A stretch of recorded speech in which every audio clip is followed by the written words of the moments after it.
어이, 할멈. 이거 다 당신 거야? 나라 땅에서 공짜로 장사하네, 아주? 그는 할머니가 힘들게 쌓아 올린 리어카를 발로 걷어찼습니다. 와르르 소리를 내며 몇 시간 동안 모은 폐지들이 흙바닥으로 쏟아졌습니다. 할머니의 얼굴이 하얗게 질렸습니다. 지금 뭐 하는 짓이야? 뭐 하긴, 꼴 보기 싫어서 그렇지. 늙었으면 집구석에 처박혀 있을 것이지. 왜 돌아다니면서 길 막고 지랄이야? 남자는 한 걸음 더 다가서며 할머니의 어깨를 거칠게 밀쳤습니다. 힘없이 뒤로 밀린 할머니가 바닥에 주저앉으려는 순간이었습니다. 지금까지 죽은 듯이 조용했던 깜돌이가 앞으로 뛰쳐나왔습니다. 그리고 온 동네가 떠나갈 듯 찢어질 듯한 소리로 짖기 시작했습니다.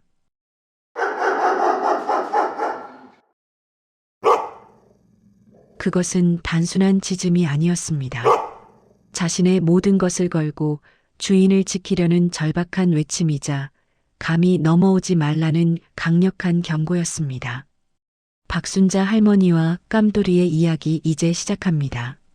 죽는다는 거. 이런 걸까? 아무도 모르게 그냥 이렇게 차갑게 식어가는 거. 2025년 12월의 칼바람이 서울 변두리의 낡은 연립주택 골목을 후벼 파듯 몰아치던 밤이었습니다. 72년의 생을 살아온 박순자 할머니는 방구석에 웅크린 채 자신의 숨소리가 마치 먼 곳에서 들려오는 소리처럼 낯설게 느껴졌습니다.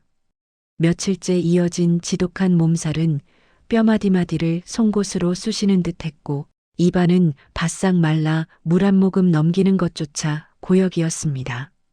벽에 걸린 낡은 괴종시계는 10년 전 남편이 세상을 떠난 그 시간에 멈춰 있었고 먼지 쌓인 전화기 위에는 몇 년째 소식 없는 아들의 사진만이 덩그러니 놓여 있었습니다. 세상에 오롯이 혼자 버려졌다는 감각. 그것은 추위보다 굶주림보다 뼛속을 파고드는 통증보다 더 무서운 것이었습니다. 할머니는 희미해지는 의식 속에서 생각했습니다. 이대로 눈을 감으면 누가 가장 먼저 자신을 발견하게 될까? 아마도 몇 달치 밀린 월세를 받으러 온 집주인이거나 퀴퀴한 냄새를 견디다 못한 옆집 청년일지도 모릅니다. 자식이라고 하나 있는 아들 녀석은 어미가 죽어가는 줄도 모르고 제 살 길을 찾아 떠난 지 오래였습니다. 원망스러웠지만 이제는 그 원망조차 희미해질 만큼 모든 기력이 소진된 상태였습니다. 그때였습니다. 작은 문틈으로 끼익 하고 무언가 비집고 들어오는 소리가 들렸습니다. 할머니는 마지막 남은 힘을 쥐어짜 소리가 나는 쪽으로 고개를 돌렸습니다. 어둠 속에서 두 개의 작은 불빛이 반짝이고 있었습니다. 짐승의 눈이었습니다. 며칠 전부터 집 주위를 맴돌던 비쩍 마른 검은 개였습니다. 동네 사람들은 더럽고 흉하다며 돌을 던지거나 발길질을 해쫓아내곤 했던 그 유기견이었습니다. 할머니 역시 그 개에게 눈길 한 번 준 적이 없었습니다. 제 한 몸 건사하기도 벅찬 인생에 짐승 따위를 들릴 여유는 없었기 때문입니다. 개는 낑낑거리는 소리도 내지 않고 그저 문틈에 코를 박고 안으로 들어오려 애쓰고 있었습니다. 그 모습이 마치 저승사자처럼 느껴져 소름이 돋았습니다. 저리 가 이놈아. 목소리는 갈라져 제대로 된 소리가 되지 못했습니다. 하지만 개는 그 말을 알아듣기라도 한 듯 더 이상 들어오지 않고 그 자리에 웅크리고 앉았습니다. 그리고는 가만히 할머니를 바라볼 뿐이었습니다. 이상한 일이었습니다. 짐승의 눈동자에서 느껴지는 것은 위협이나 탐욕이 아니었습니다. 그저 깊이를 알 수 없는 검은 눈동자로 웅크린 할머니를 묵묵히 지켜보는 그 모습에 할머니는 어쩐지 모를 기묘한 감정에 휩싸였습니다. 죽음의 공포로 얼어붙었던 몸에 아주 희미한 온기가 도는 듯 했습니다. 그날 밤 할머니는 정신을 잃었고 문틈의 검은 그림자는 밤새도록 그 자리를 지켰습니다. 다음 날 아침 할머니를 깨운 것은 낯선 목소리였습니다. 옆집에 사는 취업준비생 김민준이었습니다. 평소 인사 한번 제대로 나눈 적 없던 청년이었습니다. 할머니, 괜찮으세요? 할머니, 안에 계시면 대답 좀 해보세요. 민주는 밤새 문틈에서 떠나지 않고 낑낑거리며 문을 긁어대던 검은 개 때문에 잠을 설쳤습니다. 처음에는 시끄럽다고만 생각했는데 개의 울음소리가 어딘가 절박하게 느껴져 결국 문을 열고 나왔던 것입니다. 그리고 할머니의 집 문틈으로 미동도 없이 쓰러져 있는 할머니의 발을 발견했습니다. 민준의 다급한 신고로 할머니는 간신히 병원으로 옮겨졌습니다. 의사는 조금만 늦었어도 위험했을 거라 말했습니다. 며칠 후 기력을 회복하고 퇴원한 할머니가 비틀거리며 집에 돌아왔을 때 그 검은 개는 마치 주인을 기다린 것처럼 대문 앞에 웅크리고 앉아 있었습니다. 할머니를 보자마자 꼬리를 흔들지도 요란하게 짖지도 않고 그저 자리에서 일어나 묵묵히 할머니를 바라볼 뿐이었습니다. 그 모습이 꼭 그림자 같다고 할머니는 생각했습니다. 자신을 지켜준 생명의 은인이었지만 할머니는 여전히 마음의 문을 열지 못했습니다. 왜 아직도 여기 있어? 네가 있을 곳 아니야. 어서 가. 할머니는 매몰차게 말하며 집 안으로 들어갔습니다. 하지만 개는 떠나지 않았습니다. 할머니가 문을 닫으면 문 앞에 앉아 기다렸고 할머니가 폐지를 주우러 리어카를 끌고 나서면 몇 걸음 뒤에서 조용히 뒤를 따랐습니다. 소리도 없이 인기척도 없이 정말 그림자처럼 사람들은 뒤따르는 개를 보며 수군거렸지만 할머니는 애써 무시했습니다. 그렇게 누구도 이름 불러주지 않는 검은 개와 세상에 혼자 남은 할머니의 기묘한 동행이 시작되었습니다. 겨울은 깊어지고 할머니의 폐지 리어카 뒤에는 언제나 검은 그림자 하나가 조용히 따라붙고 있었습니다. 그 그림자는 할머니의 지독한 외로움 속으로 소리 없이 스며들고 있었습니다. 박순자 할머니의 하루는 동이 트기 전 세상이 가장 짙은 푸른색으로 가라앉아 있을 때 시작되었습니다. 밤새 얼어붙은 손을 입김으로 녹여가며 낡은 리어카를 끌고 나서는 길. 그 길은 언제나 혼자였습니다. 남편이 살아있을 적에는 이 길이 그리 외롭지 않았습니다. 아들이 어렸을 적에는 이 고단한 노동이 희망이었습니다. 하지만 이제 할머니에게 새벽길은 그저 끝이 보이지 않는 고독의 행군일 뿐이었습니다. 그런데 그 길이 조금은 달라졌습니다. 할머니가 삐걱거리는 리어카를 끌고 골목을 나서면 어김없이 검은 그림자 하나가 소리 없이 뒤를 따랐습니다. 할머니보다 정확히 3걸음 뒤, 더 가까이 오지도 더 멀어지지도 않는 거리를 유지하며 녀석은 할머니의 걸음에 보폭을 맞췄습니다. 할머니는 여전히 녀석에게 말을 걸거나 먹을 것을 챙겨주지 않았습니다. 정을 주면 괴로워지는 것은 자신이라는 것을 기나긴 세월을 통해 뼈저리게 깨달았기 때문입니다. 기대는 실망을 낳고 마음은 상처를 낳는 법입니다. 인간 자식에게도 대인 마음을 말 못하는 짐승에게 줄 수는 없었습니다. 하지만 녀석은 그런 할머니의 마음을 아는지 모르는지 묵묵히 제 소임을 다했습니다. 할머니가 허리를 펴고 잠시 숨을 고를 때면 녀석도 그 자리에 앉아 할머니를 지켜보았습니다. 할머니가 무거운 폐지 더미를 리어카에 싣느라 끙끙거릴 때면 녀석은 가까이 다가와 할머니의 손을 가만히 핥기도 했습니다. 그럴 때마다 할머니는 소스라치게 놀라 손을 빼며 녀석을 나무랐습니다. 이놈아, 저리 안 가? 더러운 침 묻히지 말고. 그러나 그 말 속에는 더 이상 예전과 같은 날카로움이 담겨 있지 않았습니다. 차갑게 얼어붙었던 심장의 녀석의 따뜻한 혀가 닿을 때마다 아주 작은 균열이 생겨나고 있었습니다. 하루는 유독 수학이 좋지 않은 날이었습니다. 온 동네를 다 뒤져도 리어카의 반도 채우지 못했습니다. 허탈한 마음에 주저앉아 한숨을 쉬는데 녀석이 어디론가 사라졌다가 무언가를 입에 물고 나타났습니다. 녀석이 할머니 발치에 내려놓은 것은 꼬깃꼬깃한 1,000원짜리 지폐 한 장이었습니다. 어디서 주워온 것인지 흙이 잔뜩 묻어 있었습니다. 할머니는 어이가 없어서 피식 웃음이 터져 나왔습니다. 72년 인생 단 한 번도 짐승에게 돈을 받아본 적은 없었습니다. 별꼴이야 아주. 네가 이걸 나 주워다 주면 뭐래. 이걸로 객검이라도 사다 줄까? 무심코 던진 말이었지만 그 말은 할머니 스스로에게도 놀라운 변화였습니다. 녀석을 너라고 부르고 무언가를 사주겠다는 생각을 한 것입니다. 할머니는 흙 묻은 1,000원짜리를 조심스럽게 털어 주머니에 넣었습니다. 그날 저녁 할머니는 고물상에서 받은 돈으로 밥 한 공기와 함께 편의점에서 가장 싼 소시지 하나를 샀습니다.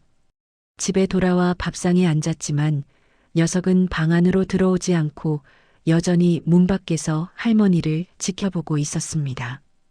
할머니는 밥을 한술 뜨다 말고 자리에서 일어났습니다. 그리고 소시지를 들고 문을 열었습니다. 녀석은 꼬리를 살랑거리며 할머니를 올려다보았습니다. 먹어. 오늘 일당이야. 할머니가 던져준 소시지를 녀석은 허겁지겁 먹기 시작했습니다. 그 모습을 가만히 내려다보던 할머니의 입에서 자신도 모르게 한마디가 흘러나왔습니다. 까만 녀석 그래. 여 이제부터 깜돌이라고 하자. 감돌이. 깜돌이. 생전 처음으로 이름이 생긴 녀석은 소시지를 먹다 말고 고개를 들어 할머니를 쳐다보았습니다. 마치 자신의 이름을 알아듣기라도 한 것처럼. 그 순간 할머니와 깜돌이의 눈이 마주쳤습니다.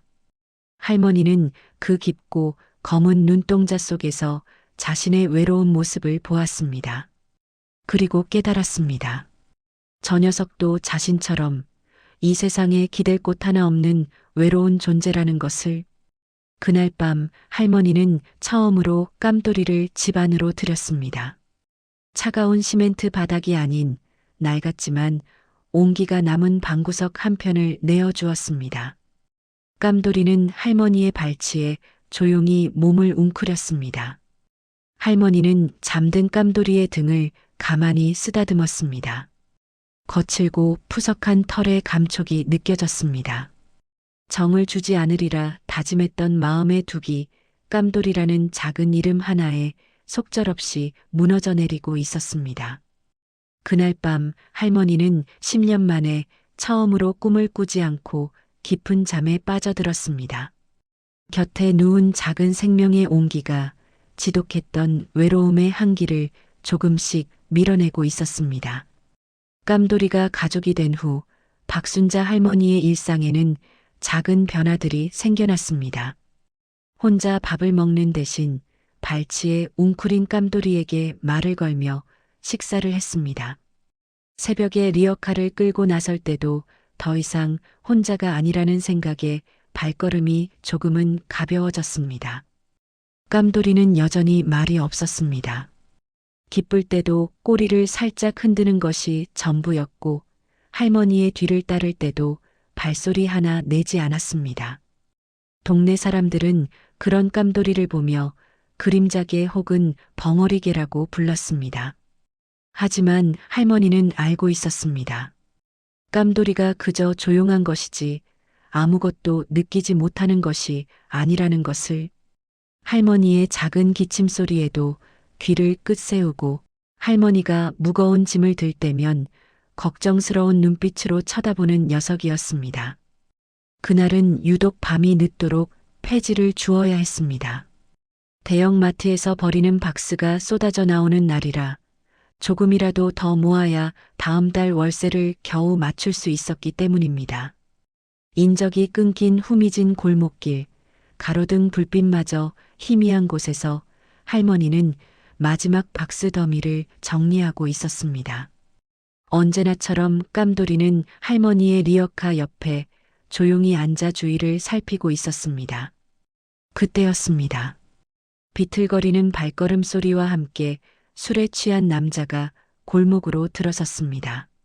남자는 할머니가 쌓아 올린 리어카를 보더니 시비를 걸기 시작했습니다. 어이, 할멈! 이거 다 당신 거야? 나라 땅에서 공짜로 장사하네, 아주? 남의 물건에 손대지 말고 갈 길 가시오. 할머니는 평생을 억척스럽게 살아온 사람이었습니다. 웬만한 시비에는 눈 하나 깜짝하지 않았습니다. 하지만 남자는 막무가내였습니다. 그는 할머니가 힘들게 쌓아 올린 리어카를 발로 걷어찼습니다. 와르르 소리를 내며 몇 시간 동안 모은 폐지들이 흙바닥으로 쏟아졌습니다. 할머니의 얼굴이 하얗게 질렸습니다. 지금 뭐 하는 짓이야? 뭐 하긴, 꼴 보기 싫어서 그렇지! 늙었으면 집구석에 처박혀 있을 것이지. 왜 돌아다니면서 길 막고 지랄이야? 남자는 한 걸음 더 다가서며 할머니의 어깨를 거칠게 밀쳤습니다. 힘없이 뒤로 밀린 할머니가 바닥에 주저앉으려는 순간이었습니다. 지금까지 죽은 듯이 조용했던 깜돌이가 앞으로 뛰쳐나왔습니다. 그리고 온 동네가 떠나갈 듯 찢어질 듯한 소리로 짖기 시작했습니다.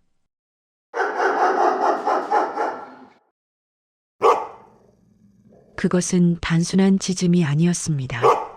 자신의 모든 것을 걸고 주인을 지키려는 절박한 외침이자 감히 넘어오지 말라는 강력한 경고였습니다. 작고 비쩍 마른 몸 어디에서 저런 힘이 나오는지 깜돌이는 이빨을 다 드러낸 채 으르렁거리며 남자에게 달려들 기세였습니다. 술에 취해 기세등등하던 남자도 자신을 향해 뿜어져 나오는 맹렬한 기세에 움찔했습니다. 더러운 똥개인 줄만 알았는데 눈빛이 꼭 사나운 늑대 같았습니다. 남자가 주춤하는 사이 창문이 열리는 소리가 들렸습니다. 할머니의 옆집에 사는 청년 김민준이었습니다. 깜돌이의 비명 같은 소리에 놀라 창밖을 내다본 것이었습니다. 거기 아저씨, 지금 뭐 하시는 겁니까? 당장 안 떨어져요! 경찰에 신고하기 전에! 민준의 외침에 남자는 욕설을 짓거리며 허둥지둥 골목을 빠져나갔습니다. 모든 것이 순식간에 벌어진 일이었습니다. 할머니는 넘어진 채 멍하니 앉아 있었고 깜돌이는 남자가 사라진 방향을 향해 한참 동안이나 경계를 풀지 않았습니다. 잠시 후 잠옷바람으로 뛰쳐나온 민준이 할머니를 부축해 일으켰습니다. 할머니, 괜찮으세요? 다친 데는 없으시고요. 괜찮아, 괜찮아. 젊은이 고마워. 할머니의 눈은 민준이 아닌 자신의 앞을 막아서고 낑낑거리고 있는 깜돌이에게 향해 있었습니다. 녀석은 할머니의 얼굴을 핥으며 안절부절 못하고 있었습니다. 할머니는 떨리는 손으로 깜돌이의 머리를 쓰다듬었습니다. 처음으로 표현하는 다정한 손길이었습니다. 벙어리개, 그림자개라고 불리던 녀석이었습니다. 그 조용하던 녀석이 오직 자신을 위해 세상에 처음으로 울음소리를 터뜨린 것이었습니다. 그 울음소리는 할머니의 굳게 닫혔던 마음의 빗장을 부수고 들어와 깊은 곳에 잠들어 있던 뜨거운 무언가를 깨우고 있었습니다. 그것은 고마움이자 미안함이었고 그리고 뒤늦게 찾아온 깊고 진한 사랑이었습니다. 그날 밤의 소동 이후 박순자 할머니와 깜돌이 그리고 옆집 청년 김민준의 관계에는 미묘한 변화가 생겼습니다. 민준은 더 이상 할머니를 그냥 지나치지 않았습니다. 마주치면 먼저 인사를 건넸고 가끔은 편의점에서 사온 따뜻한 두유를 할머니의 리어카 손잡이에 말없이 걸어두고 가기도 했습니다. 할머니는 여전히 퉁명스럽게 이런 거 필요 없어라고 말하면서도 민준이 건넨 두유를 품에 안고 돌아와 깜돌이와 나눠 마셨습니다. 사람의 온기가 이렇게 따뜻한 것이었음을 할머니는 아주 오랜만에 느끼고 있었습니다. 깜돌이에 대한 할머니의 마음은 이제 사랑을 넘어 경외에 가까워지고 있었습니다. 자신을 위해 목숨을 걸고 찢어준 작은 생명. 할머니는 이제 깜돌이에게 가장 좋은 것을 먹이고 싶었고 가장 따뜻한 곳에 재우고 싶었습니다. 하지만 현실은 녹록지 않았습니다. 할머니의 수입으로는 둘의 끼니를 챙기는 것조차 빠듯했습니다. 어느 추운 겨울 오후 할머니는 방구석을 차지하고 있는 낡은 나무 괴짝을 치우기로 마음먹었습니다. 10년 전 남편이 죽고 난 뒤 한 번도 열어본 적 없는 유품이었습니다. 먼지만 쌓이고 자리만 차지하는 애물단지였습니다. 저걸 고물상에 내다 팔면 깜돌이 통조림이라도 몇 개 더 사줄 수 있을 것 같았습니다. 할머니가 낑낑거리며 괴짝을 끌어내려 하자 깜돌이가 이상한 행동을 보이기 시작했습니다. 괴짝 주위를 뱅뱅 돌며 코를 킁킁거리고 앞발로 괴짝의 한쪽 모서리를 계속해서 긁어대는 것이었습니다. 깜돌아. 왜 그래? 비켜. 이거 치워야 해. 할머니가 녀석을 밀어내도 깜돌이는 집요하게 괴짝에 매달렸습니다. 심지어는 잘 짖지도 않던 녀석이 낑낑거리며 할머니를 보채기까지 했습니다. 마치 그 안에 아주 중요한 무언가가 들어있다고 말하는 듯 했습니다.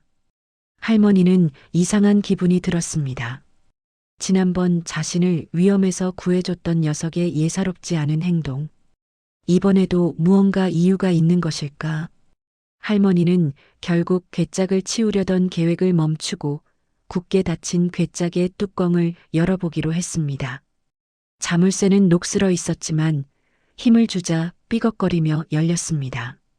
뚜껑을 열자 퀴퀴한 곰팡이 냄새와 함께 낡은 옷가지들이 모습을 드러냈습니다.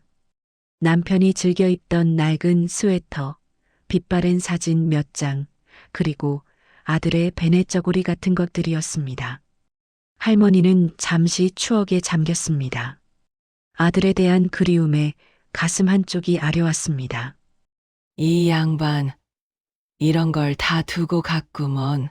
옷가지를 하나씩 끄집어내던 할머니의 손에 딱딱한 무언가가 잡혔습니다.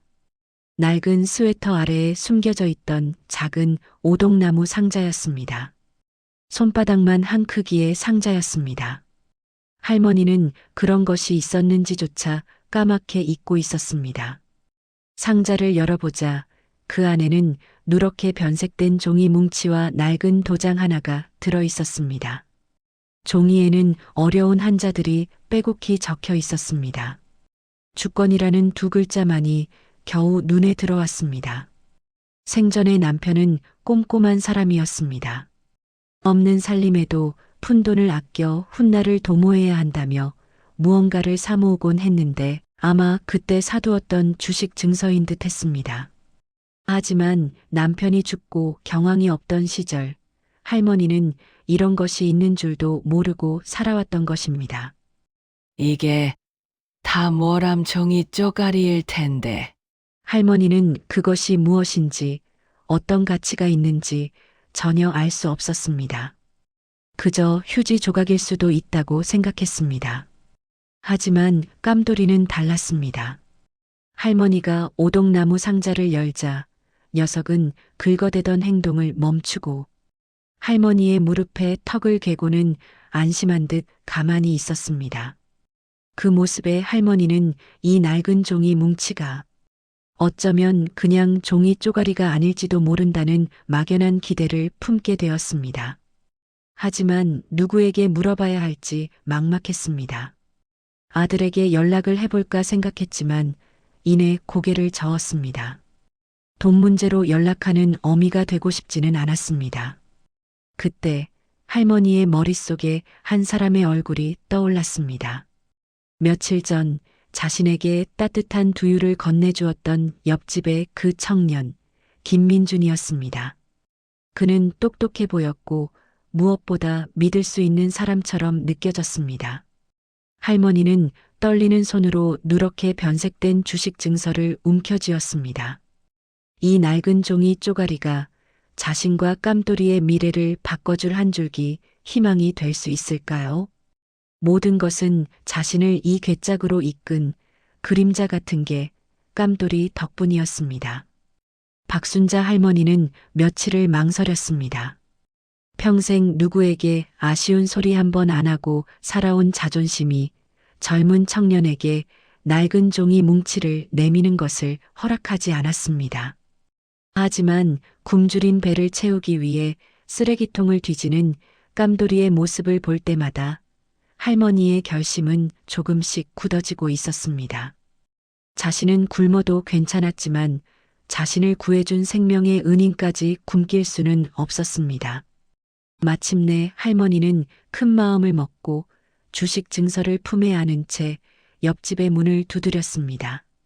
갑작스러운 방문에 놀란 표정을 짓던 김민주는 할머니의 손에 들린 낡은 서류를 보고는 의아한 표정으로 그녀를 안으로 맞이했습니다. 좁은 자취방 안에는 책과 서류들이 가득했습니다. 할머니, 어서 오세요. 무슨 일이세요? 저 젊은이 내가 뭘 좀 물어보려고 왔는데 혹시 바쁜가? 아니에요. 괜찮아요. 말씀하세요.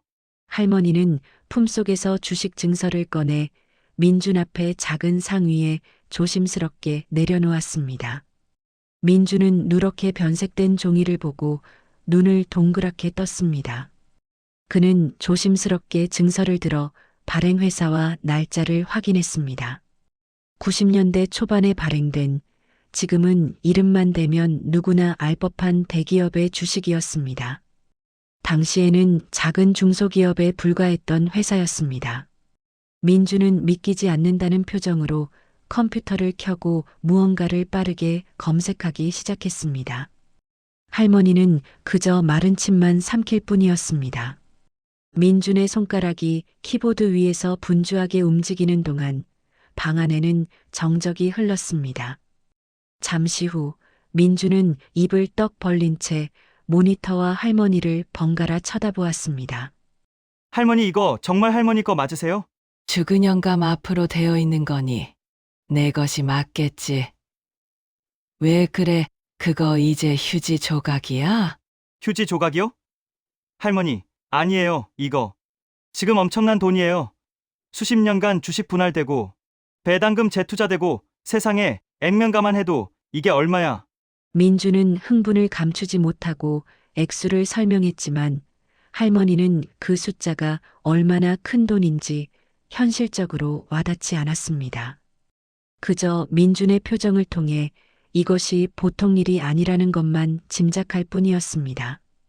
민준은 증권사에 전화를 걸어 주건의 진위 여부와 현재 가치를 재차 확인했습니다.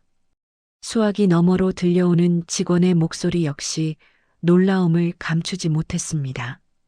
전화 통화가 끝나고 민준은 할머니에게 최종적인 금액을 알려주었습니다. 할머니가 평생 폐지를 주어도 만져볼 수 없는, 상상조차 해본 적 없는 거액이었습니다. 할머니는 그 자리에 못 박힌 듯 앉아 있었습니다. 기쁨보다는 혼란이 앞섰습니다. 이 모든 것이 꿈만 같았습니다. 그게 정말이란 말이냐? 네, 할머니 정말이에요.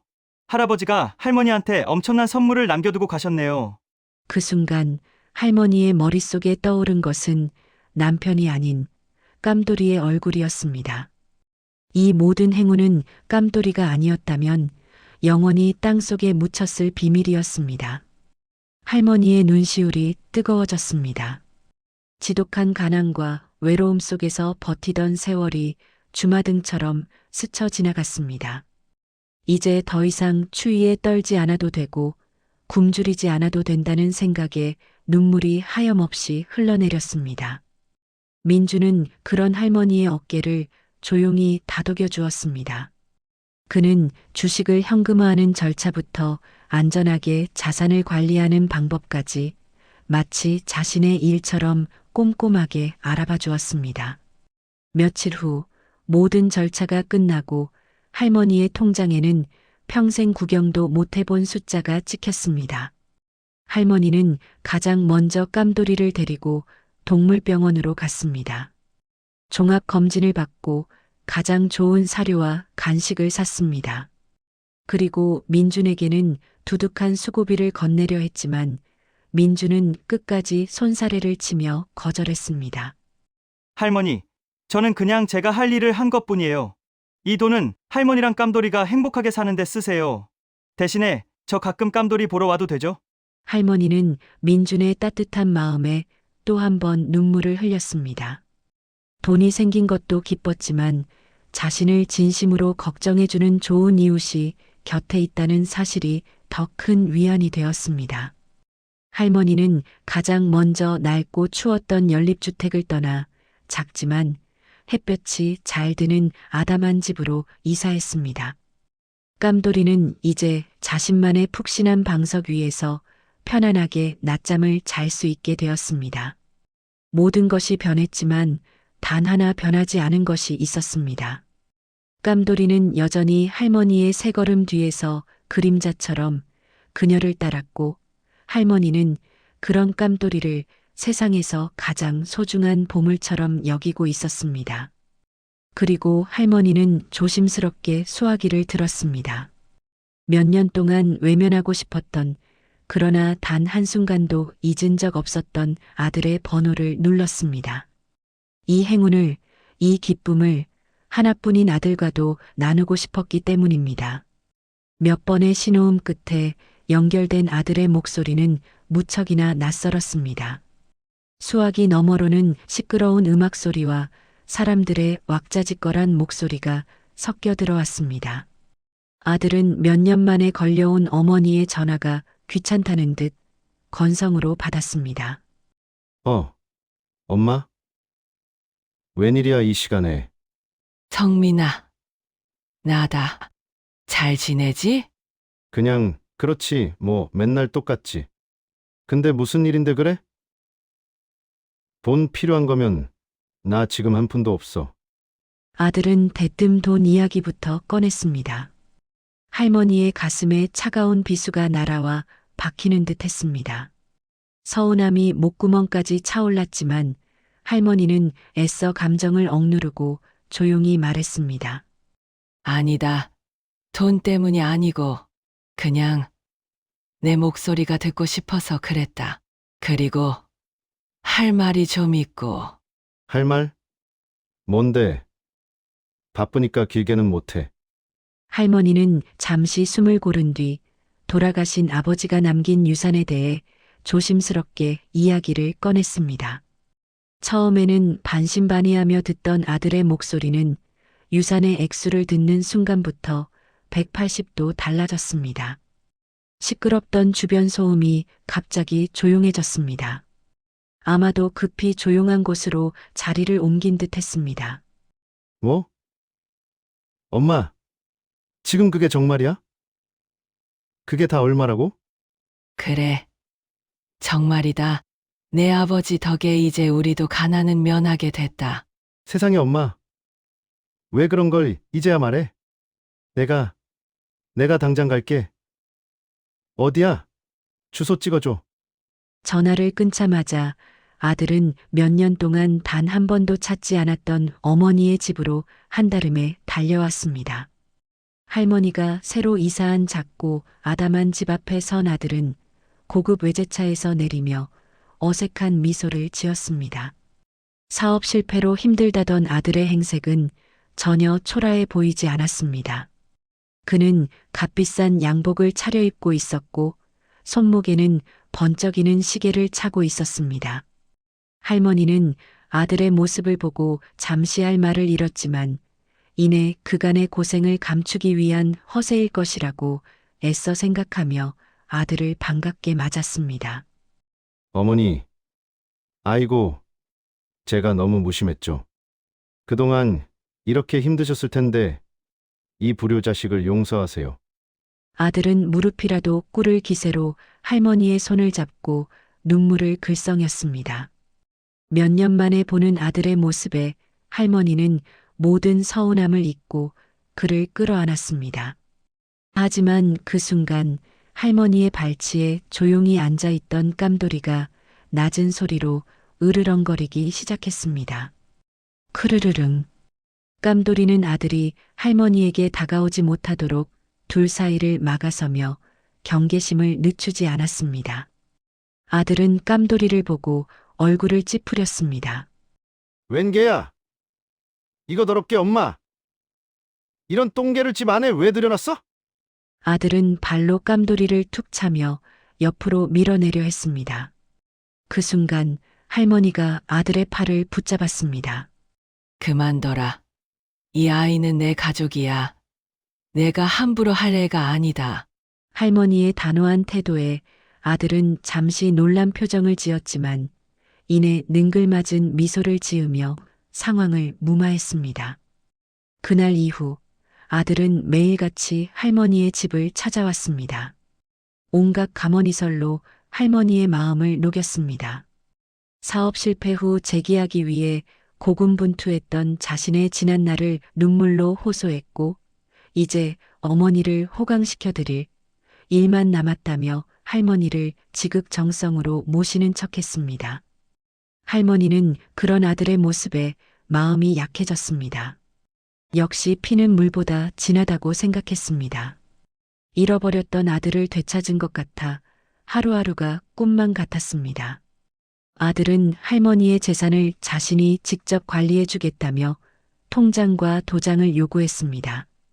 연로하신 어머니가 큰돈을 관리하다 사기를 당할 수도 있다는 그럴듯한 이유를 댔습니다. 할머니는 잠시 망설였지만 하나뿐인 아들을 의심하고 싶지 않았습니다. 하지만 깜돌이는 달랐습니다. 아들이 집에 올 때마다 녀석은 곁을 떠나지 않고 으르렁거렸고 아들이 할머니에게 가까이 다가서면 어김없이 그 사이를 파고들어 할머니를 지켰습니다. 아들은 그런 깜돌이가 눈의 가시처럼 거슬렸습니다. 할머니의 마음속에는 아들을 믿고 싶은 마음과 깜돌이의 본능적인 경고 사이에서 불안한 그림자가 조금씩 드리워지고 있었습니다. 아들 최성민은 하루가 멀다 하고 어머니를 찾아와 자신의 새로운 사업 계획에 대해 열변을 토했습니다.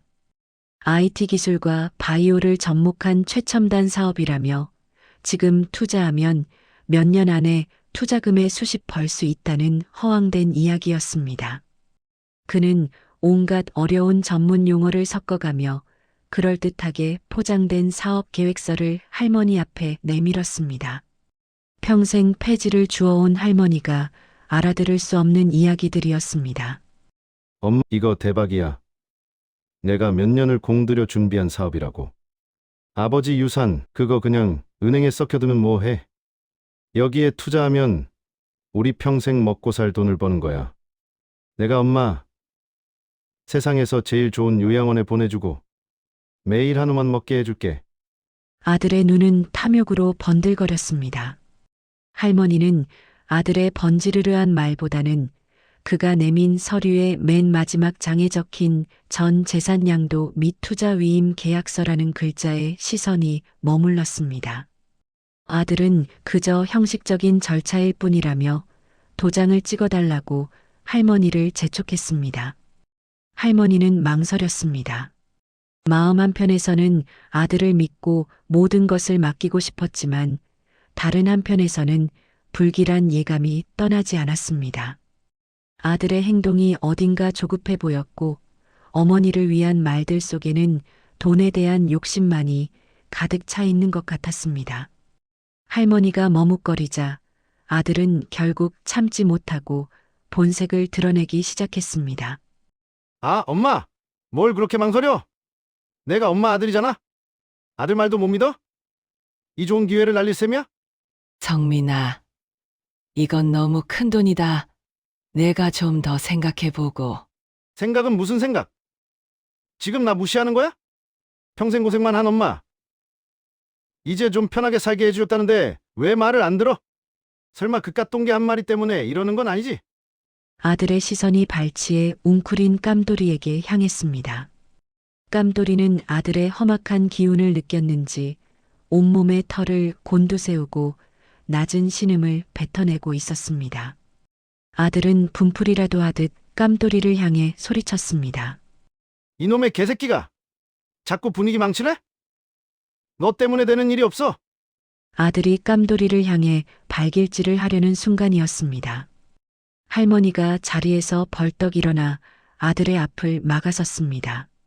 그리고 평생 단 한 번도 아들에게 보인 적 없었던 차갑고 단호한 눈빛으로 아들을 노려보았습니다. 그만해라. 내가 사람이면 그러면 안 되지. 뭐? 엄마 지금 나보다 저 개새끼 편드는 거야? 내가 어떻게든 제기해서 엄마 호강시켜주려고 하는데 겨우 개 한 마리 때문에 내 앞길을 막겠다고? 그 순간 할머니는 모든 것을 깨달았습니다. 아들에게 자신은 더 이상 어머니가 아니었습니다. 그저 자신의 탐욕을 채워줄 돈줄에 불과했습니다. 자신을 걱정하고 위하는 마음은 눈곱만큼도 없었습니다. 반면 자신의 곁을 묵묵히 지키며 위험이 닥쳤을 때 목숨을 걸고 자신을 지켜준 것은 말 못하는 짐승 깜돌이었습니다. 인간의 조건적인 사랑과 동물의 무조건적인 사랑. 그 거대한 차이가 할머니의 가슴을 아프게 찔렀습니다. 할머니는 더 이상 망설이지 않았습니다. 나가라. 여긴 내 집이고 이 아이는 내 가족이다. 너한테 줄 돈은 단 한 푼도 없어. 뭐? 엄마, 지금 제정신이야? 미쳤어? 정신이 아주 또렷하다. 내가 정말 재기하고 싶다면 이 돈에 기댈 생각 말고 내 힘으로 다시 일어서 정 힘들면 내가 땀 흘려 번 돈으로 작은 가게라도 열 수 있게 가계보증금 정도는 보태주마. 하지만 이 돈은 안 된다. 이건 돌아가신 내 아버지와 그리고 감돌이가 나에게 준 목숨값이다. 내가 함부로 할 돈이 아니야. 아들은 할머니의 완강한 태도에 얼굴이 시뻘개져 욕설을 퍼부으며 집을 뛰쳐나갔습니다. 쾅 하고 문이 닫히는 소리와 함께 집 안에는 다시 정적이 찾아왔습니다. 할머니는 그 자리에 주저앉아 소리 없이 눈물을 흘렸습니다. 아들을 잃은 슬픔보다 가면 뒤에 숨겨진 진실을 마주한 고통이 더 컸습니다. 그때 따뜻한 무언가가 할머니의 손등을 하찼습니다. 깜돌이었습니다. 녀석은 할머니의 눈물을 하차주며 그녀의 품에 가만히 얼굴을 묻었습니다. 할머니는 깜돌이를 끌어안았습니다. 세상 모든 것을 잃은 것 같았지만 가장 소중한 하나는 곁에 남아 있었습니다. 진정한 가족의 의미를 할머니는 눈물 속에서 비로소 깨닫고 있었습니다. 아들이 폭풍처럼 떠나간 후 박순자 할머니의 집에는 한동안 무거운 침묵이 흘렀습니다. 할머니는 며칠 동안 식사도 제대로 하지 못하고 알아누웠습니다. 아들에 대한 배신감과 스스로에 대한 자책감이 할머니를 괴롭혔습니다. 하지만 그때마다 깜돌이가 곁을 지켰습니다. 녀석은 할머니가 눈을 뜰 때까지 뜬 눈으로 밤을 새웠고 밥을 먹지 않는 할머니를 위해 자신의 밥그릇을 물어다 할머니의 머리맡에 놓아두기도 했습니다. 그런 깜돌이의 모습에 할머니는 다시 기운을 차릴 수 있었습니다. 자신을 이토록 사랑해주는 존재가 곁에 있는데 이렇게 무너져 있을 수만은 없다고 생각했습니다. 할머니는 마음을 굳게 먹고 자신의 남은 인생을 오롯이 자신과 깜돌이를 위해 살기로 결심했습니다. 할머니는 가장 먼저 재산의 일부를 떼어 깜돌이처럼 버려지고 상처받은 유기동물들을 위한 보호소에 익명으로 기부했습니다. 그리고 평생 자신을 위해 아무것도 해본 적 없었던 스스로를 위해 작은 사치를 부리기 시작했습니다. 시장에서 가장 좋은 재료를 사다 맛있는 음식을 해 먹었고 따뜻하고 예쁜 새 옷도 사 입었습니다.